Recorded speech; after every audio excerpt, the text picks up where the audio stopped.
السلام عليكم ورحمة الله وبركاته. maanta waxaa inila wadaagayaa cunto yar oo macaan oo healthy ah. halkan waxaa dhinacaas yaala qamadi waa taqaanaan aan biyo cad ku kariyay. dhinacaas waxaa taala galey waa taqaanaan biyo cad aan ku kariyay. halkan waxaa taala qudrada isku kariyay. waxaan isku kariyay sakuuma qofkii yaqaana.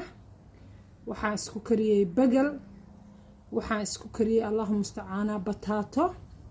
waxaan isku kariyay basal. waxaan isku kariyay kaabash.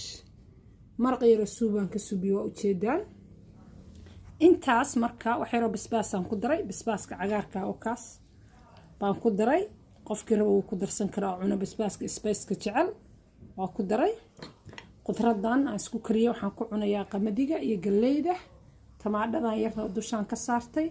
qofba suu jecel yahay hadaa rabtid maxaa la dhihi jiray tamaadhada kuma cunisid.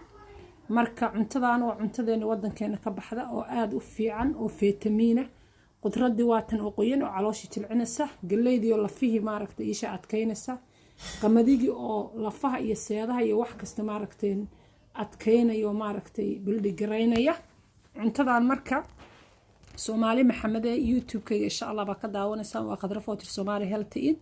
waxa way cunto aad inay anfacaysa barnaamijka hadda jira xilliga hadda lagu jiro. waa cunto yar oo jiiba haday u badato iban Soomaaliya aad joogtid cuntadaas $2 ma dhama.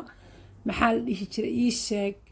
waxa way cuntada wadankeena ka baxda waa cunto aad meelna ka raadinay xataa dadka qurbaha joogo aad iyo aad bay cuntada inagu fiicanta ula dadka caloosha ka xanuunsan dadka gaaska qaba dadka maxaa la dhihi digestive problem-ka qaba caloosha ayna socon calool istaaga waxa la dhaho. halkan waxa ugu diyaarsan maraqaas qofka kaliyaha laga hayo dawo u yahay. waxaan ka bixiyay maraqaas biyahaas waa biyo isjiidaya qamadigaas aan ka bixiyay. waa biyaha qamadigu markuu bislaan rabo isjiidaya qofka kaliyuhu xanuunayaan ama caloosha adag tahay ma u jeedaan. waa biyo isjiidaya ayaa cabaya halka bakeeru suubsanaya wuu cabaya. haddii aad maalin kasta karin kale 2 jeer isku karsanay fridge-ka gashanay aad iyo aad bay biyahaas u fiican yihiin ma fahanteen.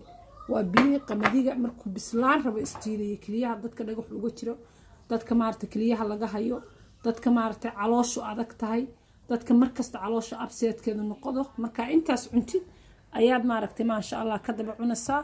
waa cunto aad u fiican waa cunto maaragtay aad iyo aad ugu helasaan walaalahayga Soomaaliyeed. waxaan idin dhihi lahaa waxyaalaha naturalka gadaal ha loogu noqdo oo nutritionka oo nafaqada. cuntadaas hadda waa cuntada wadankeena ka baxda.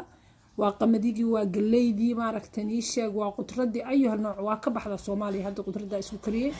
marka ma sha Allah tabarakallah walaalayaal ilaahay maaragtay haynagu toosiyo waxa wanaagsan inaga dhamaantood waa inii soo ducaynaya insha Allah isku soo ducayno.